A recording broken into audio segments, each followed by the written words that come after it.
మీ కాంగ్రెస్ నుంచే వాయిస్ తీసుకుంటున్నా మేడం, మీ కాంగ్రెస్ నుంచే వాయిస్ తీసుకుంటున్నా. పుష్పలీల గారు, మాజీ మంత్రి పుష్పలీల గారు నమస్కారం. నమస్తే, చెప్పమ్మా. మోడీ కొత్త కేబినెట్ రాబోతోంది. దక్షిణాదికి, అందులోనూ తెలంగాణకు, ఆంధ్రప్రదేశ్ కు సంబంధించి కొందరికి పదవులు కూడా దక్కబోతూ ఉన్నాయి. ఇది ఒక ఎన్నికల కేబినెట్ గా, ఎన్నికల టీమ్ గా కూడా చూస్తూ ఉన్న పరిస్థితి. సో ఏం చెప్పదలుచుకుంటున్నారు? 100% ఎన్నికల కోసమే ఉంటారు. ఎన్నికల కోసమే కదా ఎవరైనా చేసేది, డౌట్ లేదు.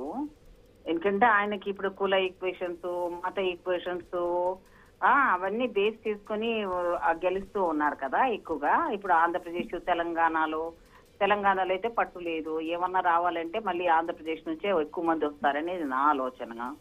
సో ఇప్పుడు మీరు ఏదైతే ఊహాగానాల పేర్లు ఎవరెవరు ఇచ్చారు మీరు, ఇప్పుడు నాకు తెలియదు, నేను కొంచెం టీవీలో లేను, చూడలేదు న్యూస్. ఈటెల రాజేందర్ కి ఈసారి ఖచ్చితంగా బెర్త్, డీకే అరుణకు మహిళా కోటాలో బెర్త్. అందులో మీ పార్టీ నుంచి వెళ్ళిన డీకే అరుణకు ఖచ్చితంగా ఈసారి ఛాన్స్ ఇచ్చే అవకాశాలు ఉన్నాయి. పుష్పలీలక్క అడగండి.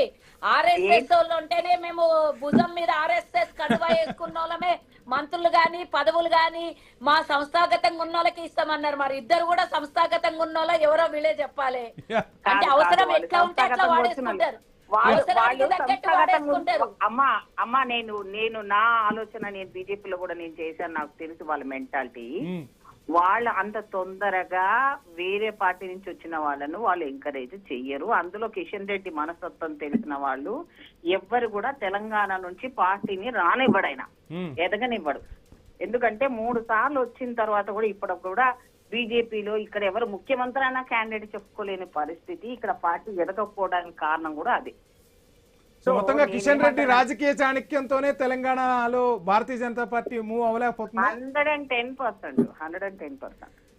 కిషన్ రెడ్డి యొక్క నాయకత్వం లోపల ఇప్పటి వరకు కూడా బీసీ నాయకుడిగా వచ్చిన పాపం ఆయన ఈటెల రాజేందర్ గారికి ఎప్పుడో దక్కవలసిన వస్తుందని ఊహాగానంలో పార్టీ చేరినప్పటి నుంచి ఉంది. అధ్యక్షుడిగా అవుతాడా అని చెప్పి మాట్లాడుకున్నాము. నిజంగా కూడా అవన్నీ రానియకుండా పెద్ద లెవెల్లో ఒక లాబింగ్ చేసి అసలు ఎవరిని కూడా లీడర్షిప్ ఎదగకుండా, ఒకవేళ వస్తే ఆయన కోణంలోనే రావాలి అంతే. ఇప్పుడు లక్ష్మణ్ గారికి వచ్చింది అంటే ఆ రోజు ఉన్న పరిస్థితుల్లో తప్పని పరిస్థితులు లక్ష్మణ్ గారికి ఇచ్చారు. కానీ ఇప్పుడు ఆ 4 గ్రూపుల్లో పటిష్టమైన గ్రూప్ గా కిషన్ రెడ్డి గ్రూపే పనిచేస్తుంది.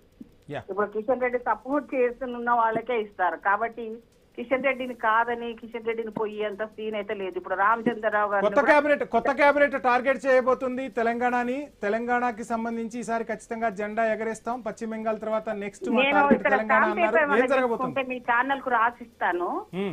అది భవిష్యత్తులో కూడా తెలంగాణలో వచ్చే ఛాన్సే లేదు. 100% రాసుకో, స్టాంప్ పేపర్ మీద రాసుకో. నేను పుష్పలీలగా నేను చెప్తున్నాను, ఇక్కడ ఉన్న వాళ్లకు అసలు ఇచ్చే ప్రసక్తే ఉండదు. ఇచ్చినా వాళ్ళ నాయకత్వం మీద అమిత్ షాకి నమ్మకం లేదు. ఇన్నిసార్లు అమిత్ షా నేను అడాప్ట్ చేసుకుంటున్నాను, నేనున్నప్పటి నుంచి చూస్తున్నాను, గత 10 ఏళ్ల నుంచి. ఇప్పుడు కాంగ్రెస్ నాయకురాలిగా చెప్తున్నారా, భారతీయ జనతా పార్టీలో పనిచేసిన ఒక నేతగా చెప్తున్నా? ఆ అనుభవము కాంగ్రెస్ పార్టీలో ఉన్న దాంట్లో కూడా చెప్తున్నాము. తెలంగాణలో బీజేపీ రావడం అనేది అది ఆర్ఎస్ఎస్ అనేది ఎంత కష్టపడినా కూడా ఆర్ఎస్ఎస్ యొక్క ఆమోదం ఉన్న వాళ్ళని మాత్రమే యాక్సెప్ట్ చేస్తారు వీళ్ళు. ఆ కండవా వేసుకొని అక్కడ పనిచేసిన వాళ్ళనే ఉంటారు వీళ్ళు. పాపం ఈయన ఎవరైతే వీళ్ళు వెళ్ళారు, ఎవరైతే మా కాంగ్రెస్ నుంచి వెళ్ళిన వాళ్ళు కూడా చాలా మంది వెళ్ళారు. భారతీయ జనతా పార్టీ కాంగ్రెస్ కు సపోర్ట్ చేస్తుందా తెలంగాణ వరకు ఏమన్నా? అది నేను ఏ రకంగా చేస్తారో మొన్న వెళ్ళి కిషన్ రెడ్డి గారు మా ముఖ్యమంత్రి గారు అందుకే అడిగాను, దేనికోసం వెళ్ళారు?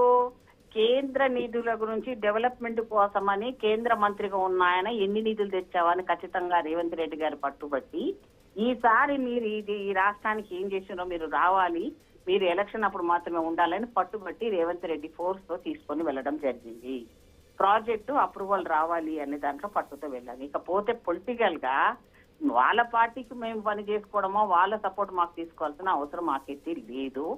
వాళ్ళ ఎగ్జిస్టెన్స్ కోసం వాళ్ళు ఇంటర్నల్ గా బీఆర్ఎస్ లో చేస్తారా లేకపోతే ఇంకెవరితో కలిసి పనిచేస్తున్నారు అన్నది మనకు అనేక రకాలైన ఏమంటారు మా దగ్గర సాక్ష్యాలు కూడా ఉన్నాయి. వాళ్ళు ఏ రకంగా ఇంటర్నల్ వాళ్ళతో మ్యాచ్ ఫిక్స్ అయ్యారో తెలుసు.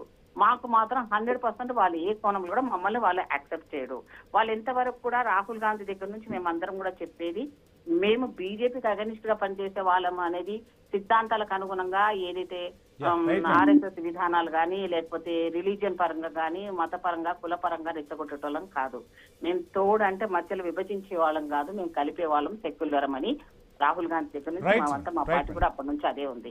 కాబట్టి ఇక్కడ నిజంగా కూడా రాదు, రాకుండా ఒకవేళ అధిష్టానం ఏదన్నా ప్రయోగం చేద్దామని ఎవరికైనా ఇచ్చడానికి ప్రయత్నం చేస్తున్నా కిషన్ రెడ్డి గారు అక్కడికి వెళ్ళిపోయి అక్కడ ఆయన లాబీ నడిపించి ఇక ఇక్కడ ఉన్న లక్ష్మణ్ అయితే ఏమీ నడవదు నాకు తెలుసు. రామచంద్రరావు గారిని పాపం బలిక బక్రా చేశారు, ఆయన అసలు ఏమీ పని చేయదు ఆయనది.